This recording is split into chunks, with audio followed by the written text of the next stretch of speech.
Legal experts are weighing in tonight on what some are calling a devastating criminal case against the nation's 45th president.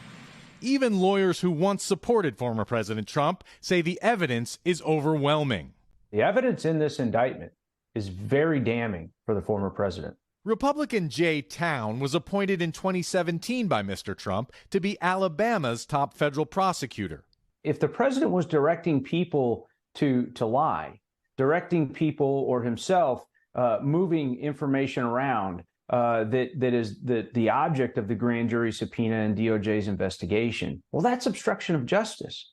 That is a conspiracy to commit false statements, and that's against the law. Law professor Ryan Goodman, a Trump critic, has studied Espionage Act cases. This is one of the most incredibly strong indictments that I've seen compared to all other indictments under the Espionage Act for retention of military secrets in, let's say, the past 20 plus years. Experts say the most compelling evidence may be two recordings. One by a lawyer hired to help Mr. Trump comply with a Justice Department subpoena. Quoting Mr. Trump as telling the lawyer, "Wouldn't it be better if we tell them we just don't have anything here?" And a second featuring Mr. Trump himself, acknowledging he possesses secret information about U.S. military plans. How powerful is a tape recording of Donald Trump saying in his own words that he has a classified document?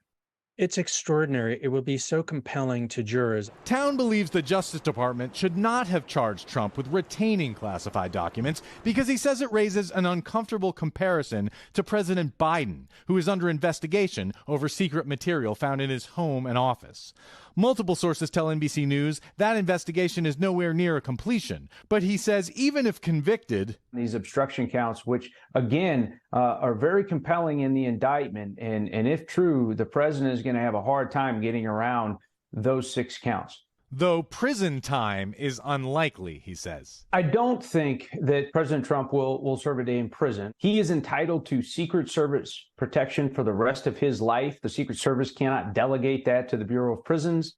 And Ken joins us now outside the courthouse where the former president will be arraigned on Tuesday. Ken, how are they preparing there for his arrival?